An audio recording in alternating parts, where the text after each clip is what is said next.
Yeah, maybe first like a couple of sentences about what was that and what we are looking at. Right, could you turn some of the lights? Yeah.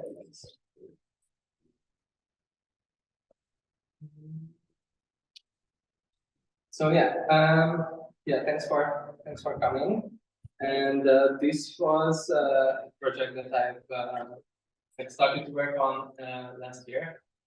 And the title of this project is called LAIR, and this is a research-based an artistic research project discipline that tries to entangle or tries to explore the entanglement of how the natural sciences and real estate investment and politics combine with technology. And what was screened here was based on a couple of stories, but basically the core of the story was built on actual real estate development in Hungary, which is called Tamás Páll, that we will talk about today. And this is now what we have here with Veronika is a quite experimental format that we have developed just for today, and this is going to be an interactive format a bit. Yeah, maybe I can start about the rules. There are no rules, but you can interact with us like in two ways. There is a web application that developed, which contains 8 cards like this. That you can, I will show a QR code that you can scan in a bit. And you can interact with those cards. You can basically vote for each card. And each card corresponds with a topic that we can discuss together with Veronika. But we are also inviting you to join this conversation, even though it's pretty regional and pretty specific. There are a couple of levels to this, and that you can maybe connect to. Yeah, I think that's the basic things. Here, exactly. Can I ask one? Yeah. Yeah, sure. What did you want to be? Like, how did you do it? Oh yeah. There is actually a card for that. Yeah. You can look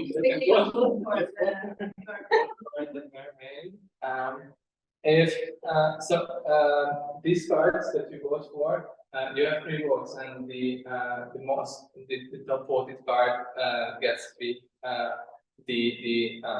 topic in conversation. So there are like 8 cards, which is basically a timeline for us to discuss.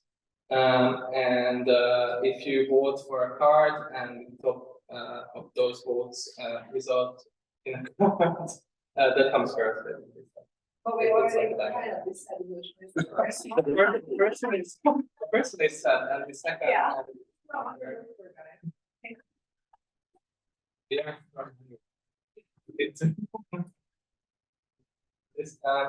Yeah, and there. And obviously there is like limited time. So we are supposed to be here until 8, so we have 50 minutes. Each card is around like 5 to 10 minutes discussion. So it matters which comes first, basically. And here is the QR code. You can also go to lair.live,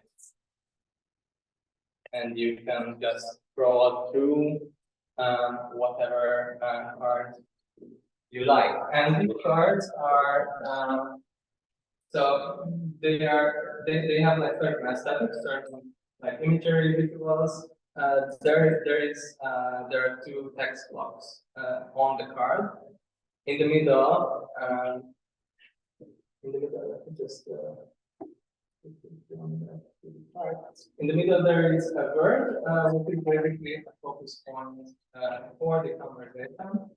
So there are 4: world building, technology, real estate, and installation, and each corresponds to a different layer for the research that I'm was working on when I was creating this project. And underneath that, there is a sentence, like a short text that is basically like a pretty obscure prompt for the conversation or for the topic. And this format is experimental because it kind of drives what we are discussing at first. But second, you need to kind of trust your intuition and whatever that comes into play when we're thinking of what would happen in this situation in conversation in relation to these cards, which are kind of lack very much information that you were supposed to have to decide for the card, right? So this is a game mechanic called Bayesian game mechanic, which is a game based on the lack of information and decision-making processes in relation to that. And each card corresponds to a video, a research video, which is basically underpins the film that you have seen a couple of minutes ago. And so your card also corresponds to that as well. So one topic, second video. And the first card is going to be actually this one that I've shown. And this is a card for the focus of world building. And there is a text prompt saying the biodome is a particularly potent example of how increasingly spectacular architecture is put into the service of increasingly right-wing powers. And this is actually a quote from an article that discusses the issue of legal project, which is a real estate development, an urban development project. It's basically the biggest cultural development in Budapest in the past 100 years. And it started around, what, 2012, 13, and basically our government would like to turn the biggest city park in Budapest, kind of the heart of the city or the lung of the city, into a museum quarter. So they're planning to, and have partially already finished building new institutions, new museums, and also renovating or reconstructing some. Like, for example, there's a children's theater that was demolished in 1951 when the Soviets came in, and they needed it for what was for the tanks to roll around the city. And so it was this really nice Art Nouveau building, which the government decided to reconstruct. But now basically the gallery where I work is right across the street from where it's supposed to be built, and for 3 years it had been fenced around and nothing has happened. So a lot of these museums have already been built, but there are some, like this theater, that is still like under construction, even though nothing is really happening. And then we have the biodome, which is kind of part of the zoo, which has been started, and the building itself is finished, like the structure, but inside, as you can see, is still unfinished, and we don't even know when it is going to be finished, right? Yeah. Yeah, about the video, just quickly. On the left, you will see like a documentary footage from one of the government-owned media outlets showing off the biodome and the construction of it. This is a video from 2019, and on the right you will see like a snippet from the film that we have. Yeah, and just to back up on because this card that we are discussing now is basically like a political context for this whole project that I was dealing with. And to back, or just to zoom out a bit, to put the Hungarian political situation in context. So in Hungary, Fidesz is the ruling party for like 11 years now, and Fidesz it has this strategy to use urban spaces or like urban infrastructure spaces, museums, and development to kind of create their own nationalist nation building project. So this is kind of like a world building that they are using to create their own grounds for their agenda. And Budapest is a crucial part of this world building project of Fidesz because Budapest was always kind of in opposition to nationalist agendas and Fidesz, and they try to overpower that opposition via taking over the urban spaces of Budapest, creating €1 billion development projects like the project, which the biodome is part of. And I was really interested in the correlations between world building in culture, like if you think about sci-fi movies, like Marvel movies, where they actually build these universes, which are fictional universes with their own character, their own politics, their own dynamics. There are a lot of correlations that Fidesz is using in my point of view. I mean, from my point of view, and they are pretty similar in terms of like creating like a constructive world around real events and real development and phenomena. For example, in Hungary, but also globally as well. And I was interested in this aspect of this biodome and how it comes into play with this world building aspect and how the actual building process of the construction of this dome is kind of in limbo now because there is no money to actually finish this project, but no one wants to actually cancel this project, so like demolish the building or sell it for parts. And I was kind of thinking about how could I use this narrative of the biodome, where a lot of layers of reality collapse into one story or like one building, and I try to imagine a situation where this biodome is actually abandoned, like totally from the government, which is actually happening.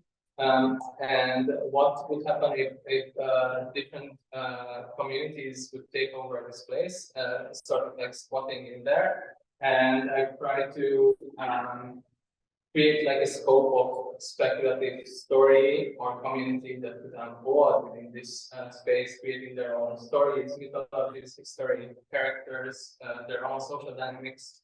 And this film is kind of like an intro to that speculative flow, basically. Yeah, and for this world building project of Fidesz, there are a lot of mechanics that use the spectacle of virtual world building and virtual architecture. Architecture as like a speculative, not speculative, but a spectacle creation, basically creating a spectacle based on a plan, based on, handed in for different kind of real estate tenders, and they are inviting within this project, within the bigger project in Budapest, they are invited a lot of star architects from abroad to design the actual buildings that were supposed to be built there. Also, music which has been completed last year was designed by and there's the new National Gallery, which is going to be built. No one really knows what's happening, but I guess it will be built by Sana, which is also a super famous architect company. So they're really trying to create these huge, spectacular buildings that can then be circulated in the media, not just national, but also international, and kind of legitimize what the government is doing and create this image of like wealth and being in control while they're spending these €1 billion on the project. There are literally hospitals collapsing, and our education system is really in danger, and a lot of teachers are protesting. So there are all these like social crises happening. But what we see as a reflection of like the developments in Budapest is basically this project. So it's very significant. And so, do you know where exactly all this money is coming from? The money, yeah, mostly EU. Yeah. But Fidesz also has this strategy to use EU funding to create this kind of nation building, but cover it up by creating narrative on top of that kind of creates this other, which is Brussels or the EU kind of or Georgia. Yeah, this basically these characters who are the other. But in like terms of like material reality, the money is mostly for this project mostly coming from EU, but there are a lot of like private sector investors as well, of course. And I wanted to talk here a bit about the inspiration for the actual communities, because that's one part of the political work building that Fidesz is doing. The other inspiration was the actual like underground communities in Budapest that are living in these circumstances, like artist communities or party organizer communities, which are really important for our scene, basically, and for the underground culture in Budapest. And they are actually creating this counter narrative for this nationalist world building by creating spaces, actually platforms that where underground or like oppositional culture can thrive. And there's a really nice article by Julia Moskovic, my friend, that was published recently in CEM magazine on Budapest underground rave scene. So we can check it out. I can show you as well. One other thing that's reminded me of is how actually there used to be a bunch of like homeless people in the city park, and they're still in the other part of Népliget. And in the past couple of decades, the city park, a lot of trees have been cut out from the city park, and now it isn't really actually a park because you can see right through, especially in the winter, and you see all these buildings, and it's just there's not enough trees. And I was talking to someone, and it's basically also to kind of fight crime, because as long as you cannot really see through the trees, all kinds of activities can go on. And so that's another thing. Yeah. These communities have just disappeared from the park because of like this. Yeah, that's so weird. This correspondence with less crime and visibility. There was a lot of. Yeah. Let's do another card maybe. Let's see if I can use this or the actual thing works. Let me go back to this card, and if I click on it, there should be another one. Okay. Okay, so you want to ask a question? Yeah. Yeah, I don't know, like, how did you build a story, and like, what was the beginning? Like, can you do the story? Yeah. How did you create the character? And is there really a myth, or is it just part of the story? Yeah. Just first, the left is again like a documentary video from one part of the biodome project, which is actually constructed and finished, which is called Shark School. That's like an educational part of the zoo in Budapest, and this is a film from that. On the right, you have seen it already. So the story of the mermaid, there are like a lot of layers that went into this character actually, and the first like the start for this character was the actual like narrative that was put into the news by the zoo and by the government, which was the actual reason behind it. Yeah. Oh yeah, sure. Okay, so the zoo's website basically said the presentation concept is quite unique because we want to revive the Miocene wildlife that was present in the Carpathian Basin 10 to 12 million years ago. At that time, in part of today's Hungary, sea was waving with varied coastlines, archipelagos, and inland areas with a subtropical climate, slightly warmer than today. The waters were populated by sharks and sea cows, the land by ancient elephants, rhinos, anthropoids, many other interesting animals. Of course, these prehistoric animals disappeared millions of years ago. However, their contemporary counterparts, relatives, and descendants still live to this day. They're usually in remote lands. In Panama Park, the public can see these animals in an exhibit complex, recalling what it was like in the Panamanian wild forest 10 to 12 million years ago. So that's the like prehistoric, like all back from wherever. So we used to have sharks in the area, so now we have a shark school. Which is, I mean, that should be fine, but see, that's also, I mean, like, not just with that, but also like the extreme right wing politicians and narratives have this fascination on like this fetish with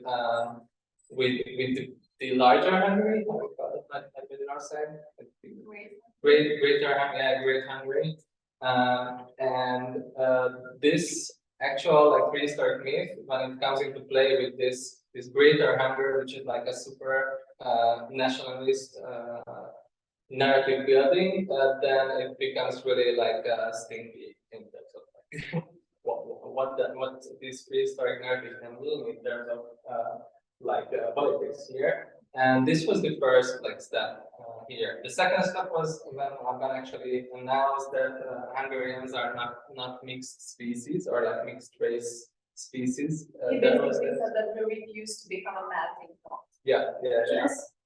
Yeah, which Hungarians are from actually this melting pot within the region, but also and also from other parts of the world. And I wanted to kind of hijack this biomechanic of mutation and this hybridity, and I wanted to see how can I convey this through like a virtual avatar. And I created this humanoid being basically, which is the body of this blue mermaid. But I found out when I was doing research on other biodomes, like for example the Montreal biodome, there was a really weird thing that I read, which was this creature called the Poppydognathus biodomes, which was the first creature that was actually named after a biodome, which was found in a synthetic ecology or like this artificial environment of the biodome. And I figured that why not use this actual creature to merge my own kind of motion and animation and body in this fantasy being. I love And I also narrate. So basically, I'm the narrator throughout the whole thing. I think you know that. And yeah, so there are like multiple layers here within this character. I wanted to first do this myth rebuilding of this Panamanian basin that is based on complete fiction, merged with some factual parts. So creating this back and forth between fact and fiction. The second aspect was the actual meta narration of the creation of this character. So what's the technological, material reality of creating an actual like avatar and moving it and creating its body, rendering it, displaying it, bringing it to different parts of the world as sort of an artwork. And what are the infrastructural material reality of that creation of an avatar, a digital piece basically. And I wanted to convey that by meta-narrating the creature itself, how it was created, what kind of technologies were used there, and what is the digital infrastructure that enables the showing, creating, and processing these kind of animations. You want to maybe mention the movement mapping? Oh yeah. You see Tamás actually in the lower corner. this, you try to imagine what it would be like to have this tentacle. That's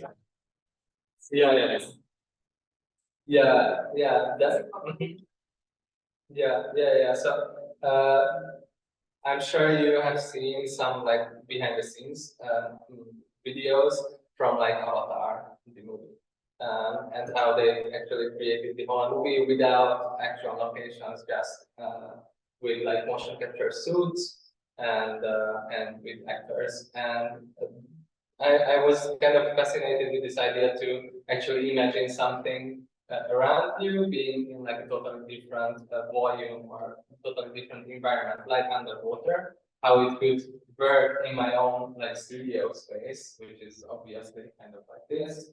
And what would it feel like if I would have these tentacles and if I would actually relate to these biodomes, whatever components, and it created this sort of like this split, very fragmented mind of animating this character actually. And I've used like an AI-based motion capture software to record my motion in real time. So I was actually viewing myself in sort of like a mirror situation. So when I was moving, I've seen this character actually move in tandem with myself. So it was this moment of collapse between this creative subjectivity and my own kind of subjectivity coming together within this character or like in between. So that's also part of its story. Yeah.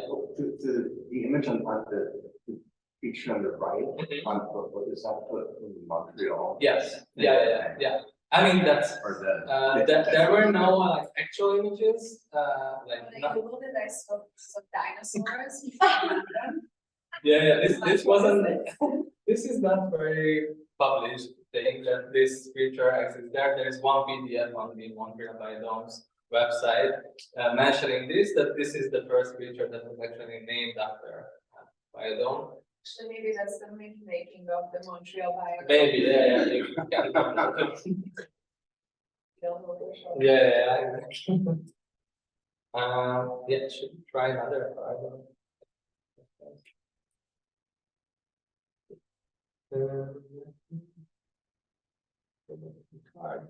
So the next one. Oh, okay. this is a funny thing. Yeah. That's weird too. Let me just do the videos.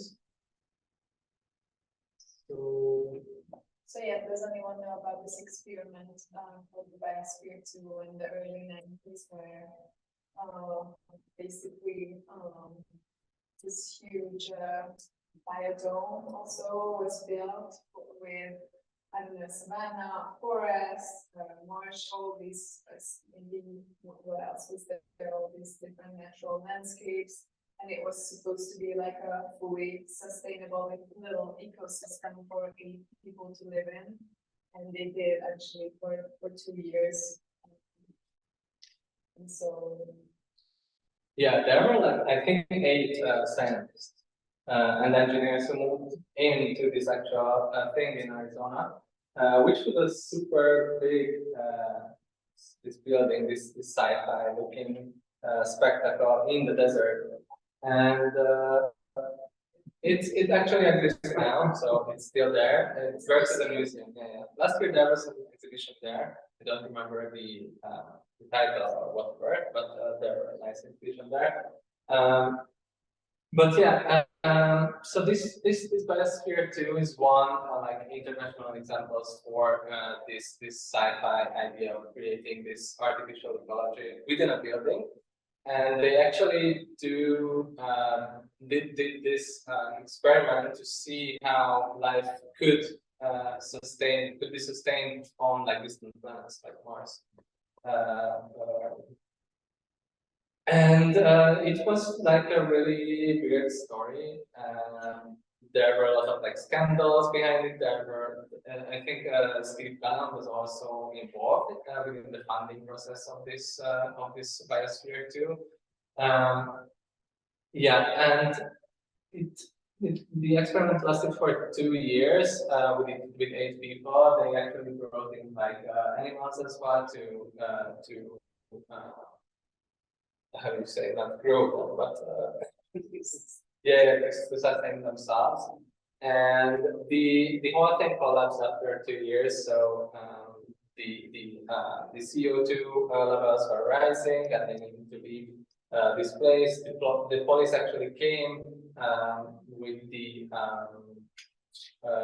reason that they were endangering people there, and yeah, so it turned into kind of this scandal. But what I was more interested in is the actual like community here, which was being created by scientists here. So there were, I think there were no like social scientists involved here, which is super weird. When we were thinking about creating like life or like a civilization on distant planets, you just bring down like natural scientists. So yeah, that.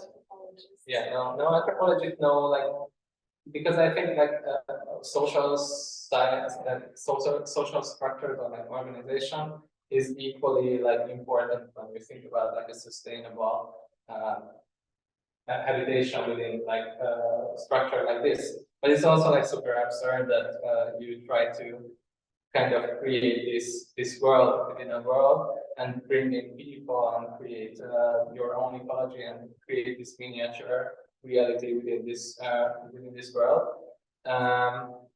Yeah, so I was this was kind of like a reference for the project. This is very post-apocalyptic, and I wonder when you were building this community of squatters at the end, were you also inspired by maybe this idea of how the Earth's ecology is falling apart and what would happen to society, and having this like Sure. Yeah. I mean, like there is also actually this is from a movie called Spaceship Earth, which is about this experiment. And Spaceship Earth is a theory based on like saying that we are in the same ship heading towards whatever, and we need to work together as like a good community. So when I was creating the campers, which is the last scene from my movie, I was thinking about the biodome as also kind of this self-sustaining architecture or like ecosystem that could survive ecological devastation. In theory, of course, it's much more complicated than that. But I was also thinking that these campers are a community which is not thinking about the actual like presence of their own group, but more like this transition from one place to the other, and what is needed for sustaining like a place when you leave that place and when you enter that place. So I was thinking more like this transition rather than the actual group. And this is in their manifesto that they want to build the world not for themselves, but more for the others who come after them. So I was thinking about this leaving or this what happens when you actually not thinking about only your presence, but more like in terms of like this future generation that comes after you. Yeah. And you think about who potentially come after the campers? Oh yeah, that's You heard that? yeah. That they were going to be androgynous, so Oh yeah. there's no genders. Yeah, there are no genders. But it's also like you can think of them like technically speaking, they are actually one avatars created from my one linear motion from a 20 minutes motion that is procedurally cut up into different kind of motion parts. So they actually recreate kind of like a choreography based on one motion, creating this illusion of a group, but they are actually creating like a digital group. So there is this also this ambivalence between being an avatar, being the group, representing the group, representing the idea of the group. So they're lot of like moving parts that also fall apart within the film, but comes together sometimes. So I like to play with that. But who comes after them? That's that's for now. Yeah. We can switch.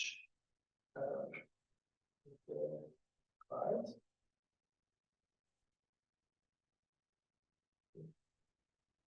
The next one is again. Yeah, so we kind of touched upon this. Let me just put the mark like that because it's related to that. Yeah. So this card is more for the actual mythology that Veronika already read. Yeah. So I was just to kind of recap, this can be a shorter one, I think. So just to recap, I wanted to create this this counter mythology or the counter narrative to the correlation between this prehistory, Greater Hungary, rewriting the history of like a nation, or like creating this these monuments or mythologies or universal whatever views of history by nationalist governments, or like in the US. And I wanted to create this more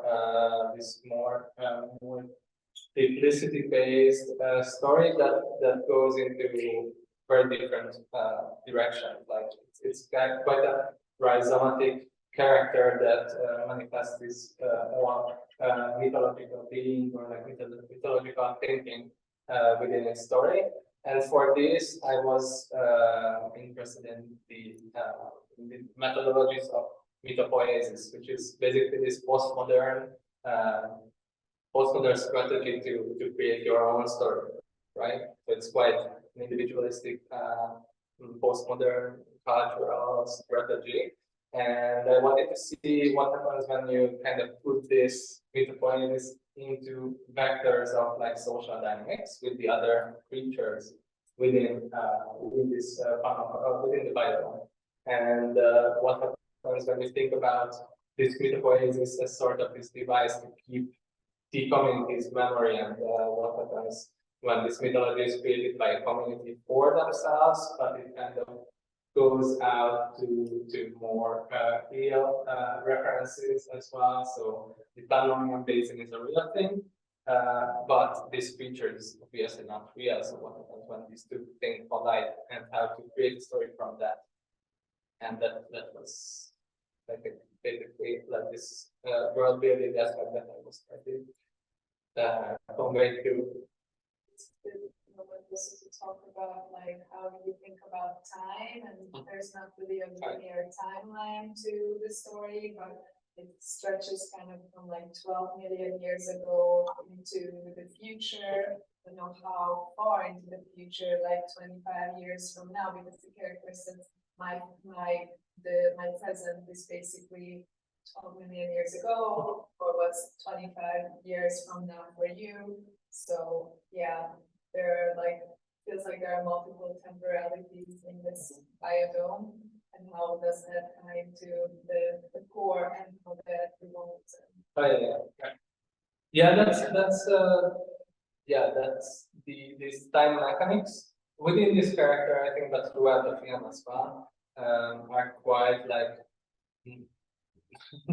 multifaceted, I would say. But this character is the most like multi-timeline based story that it tries to convey. And there are like I think like three main timelines this creature operates on. And the first one is obviously this prehistoric mythological timeline that is from 12 million years ago from the Pannonian Sea, and it comes from, or actually it was originating from there, but throughout the story it is being like overlaid with this technological timeline, which actually talks about the creation of this creature, which renders this in sort of this fragmented timeline, which is quite unstable, so to say, because it relies on the actual technology that renders it. So if you think about the projector or think about this situation in like in like 1,000 years, you won't necessarily know what would happen because you can't think that far to the future, and there are no like future visions that actually helps you with imagining that timeline. But it's also interesting if you think about like software-based art from like the 90s, and how it is really hard task to actually showcase those art, like new media, interactive art, whatever, and how fragile the actual digital infrastructure that we are very much immersed in. And this is the other timeline that is poured into this character. And there is a third timeline, which is more like the timeline when you are viewing this character. So there is this conversational, like this, actually it's one-way conversation, but when you are actually watching the creature talking to you, it creates its own kind of timeline, which is this moving timeline that kind of looks out through the fourth wall, talking to you, creating this meta conversation. So I think this is the three main timelines that kind of collides here. It's even addressing the saying, I exist because of you. Yeah. It kind of creates this game between you that how do you read me, how do you know me, how do you try to understand me, what are you looking at my skin, are you looking at my eyes or the voice, and it creates this weird game between, or like this get to know me invitation, but also kind of repulses you because because I mean, at least me, because of this bodily sound, like yeah.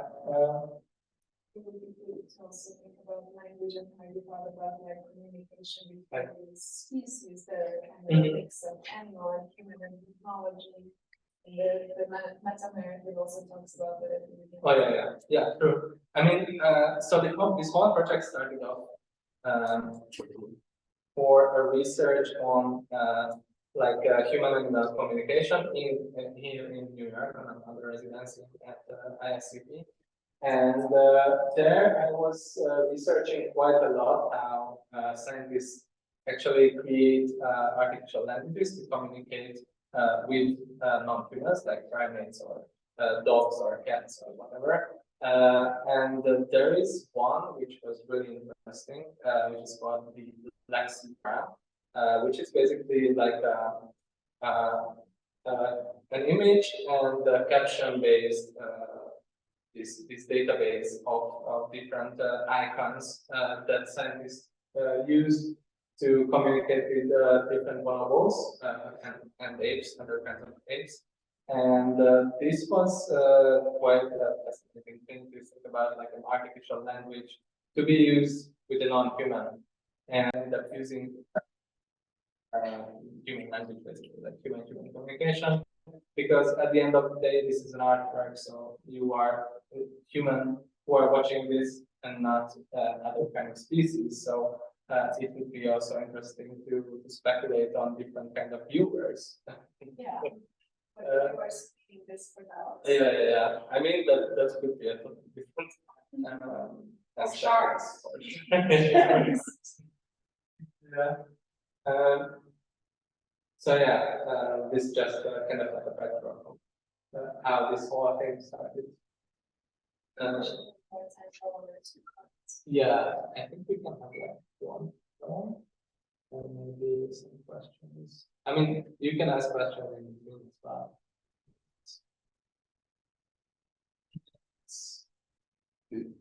Is this the first time you're using this kind of format? It reminds me of like kind of like a game book, let's say, format. So is this the first time that you're using this this system of presentation or? You mean exactly this, or like? Yeah, like methodology? interactive game presentation. Yeah, I mean, yeah, like in this case, like an interactive kind of presentation. Yeah, this is the first. But I'm also doing performances with an artist group from Budapest. So that's performative, but this is presentation. So I mean, this is kind of Yeah, because it's kind of it's quite interesting because for the length of the presentation, it still keeps yeah. rhythm It kind of together. keeps this space of like, okay, that's oh yeah, real estate. That's good.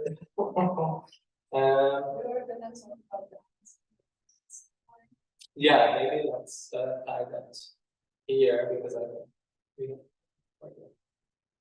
Alright, let's put this here. So this is now kind of like a combination of two cards. Right. Yeah, exactly. Yeah. So the card, like originally, is for discussing the virtual world building that went into the design of this biodome in Budapest, the common part, and how they actually created. I mean, how they created this spectacle of this beautiful lush nature enclosed within this sci-fi building, this parametric architecture, and how the government is using that to serve their own kind of like this power structure or this dominance over different kind of narratives. But I think what Amazon has done in Seattle, in the United States here, is also relating to this because they were starting to build Amazon spheres in 2014 or 15, I think.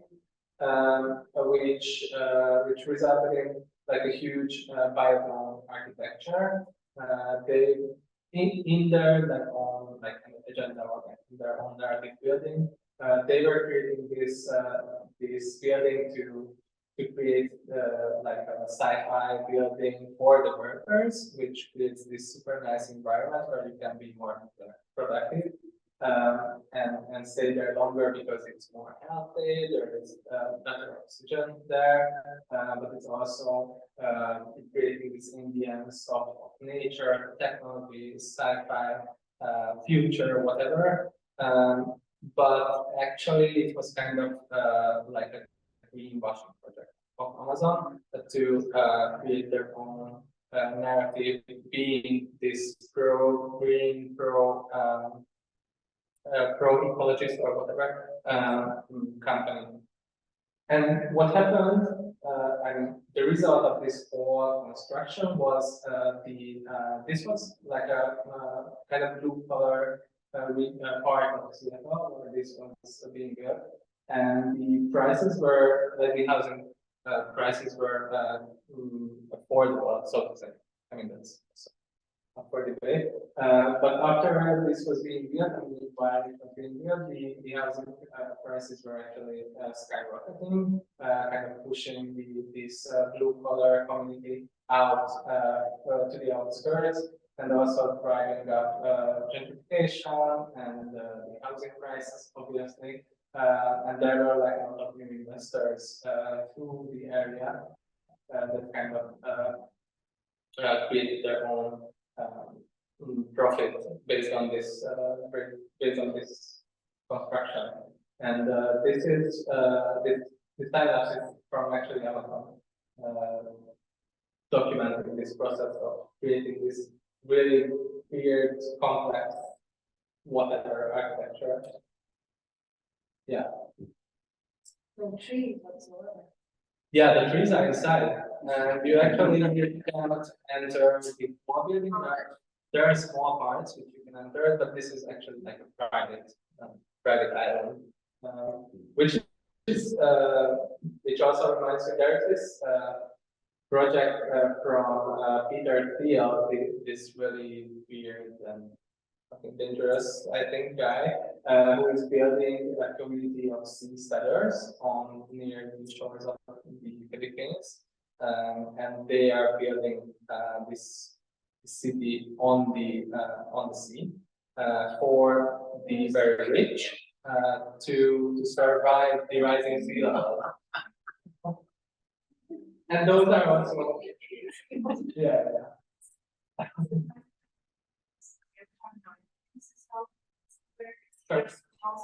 Sure. Yeah, yeah, sure.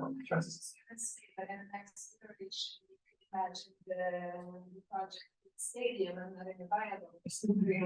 Tons of stadiums. We were gonna wanted to do the Olympics, and then now basically because with these kind of developments, the government can steal so much money. But now that we are basically at a situation where we built all the infrastructure needed, only we're not hosting the Olympics like we didn't. Yeah. Yeah, or have this huge. I mean, not all, because like hospitals are not very good, not in very good conditions. Yeah, but stadiums or something. Yeah.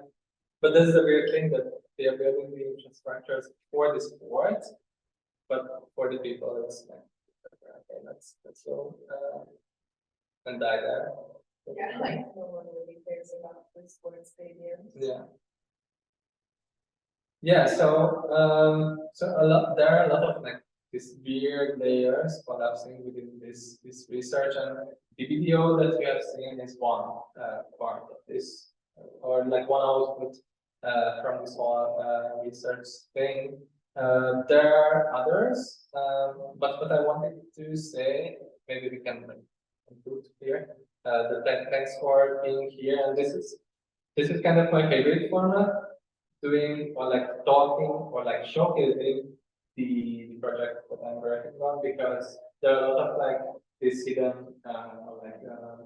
invisible work that goes into artworks and research and whatever, and most of the times people only see or like one channel, one output, whatever, and mostly they see that on social media, which is also this algorithmic created attention machine, which can shadow ban you if you are doing something wrong in their terms. So this being physically in a room and talking, watching stuff, I think it's quite an important format. And yeah, thank you for agreeing to this weird. Sure. Yeah. That's what the design of the form and. Yeah. Oh yeah. This Yeah. thing. Yeah. So that's actually like a collapsed globe. So these globes that we are familiar with, like in westernized societies, are based on the geodesic structure, this sphere, right? But there are a lot of like different representations of the world, which are more like creating different maps, basically, of how you think about the whole world of the global planet. And this collapsed dome is I wanted to play with this kind of situation. What happens if you roll this thing, and how it correlates with the dice, or dice. I don't know how to say that.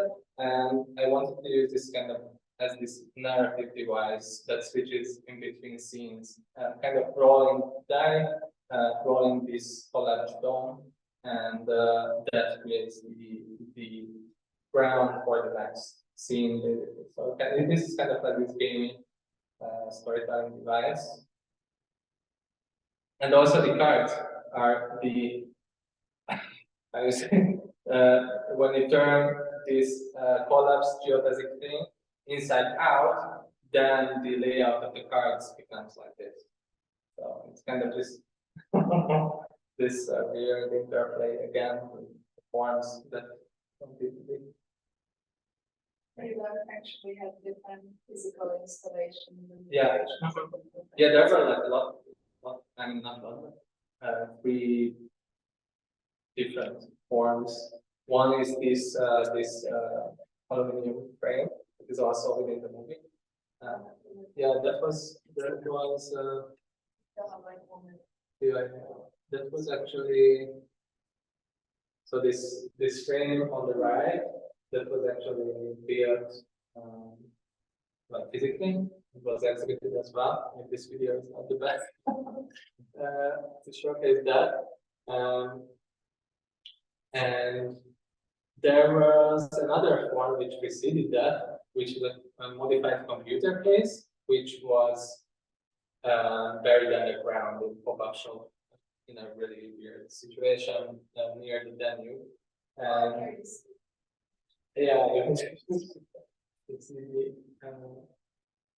on the left. This was the first version of this, and the movie was actually showing under the ground, under the glass wall of this modified computer case for one day, and I was also doing this kind of format that I'm talking about, this thing that I'm doing the project.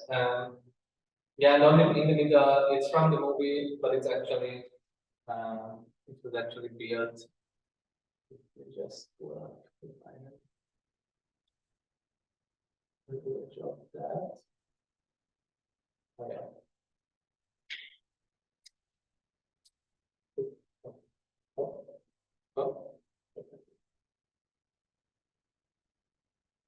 Yeah, so this is the actual physical thing.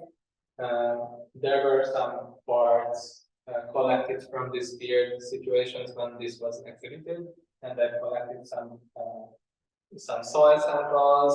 There were some shells which were collected naturally by me, and they were like put into these plaster cast small scale sculptures, and this is kind of this carrier of the different traces where this project appeared in. So this is kind of like this physical database or this inventory, the situations that this was shown. And this is interactive installation actually, where you can interact with the different texts and videos that went into the research. So this is the second channel. Basically, this is a 2-channel installation with like modular parts, and this is the second channel. The first one what I've screened today. Maybe as a last note, we could talk about how you remember the future of the project and how you were going to shoot something in the biodome. Yeah, so there are like 2 ideas to continue this. The first one, which is more easily explainable, is to create a live action movie within the biodome with friends, or to create a performance with Hello, this artist group I'm part of, based on this this research. And the second one is actually why I'm here, to use this virtual environment of the biodome and connect it with a water body that I'm trying to research here in New York. The different parts of the city that actually deals with water, like natural water, but also the wastewater system, and also the networks that actually tries to prevent floods within the city. So there is this new aspect of the water that may be coming to play within this project. That's a different one. I'm writing a script for that. Yeah.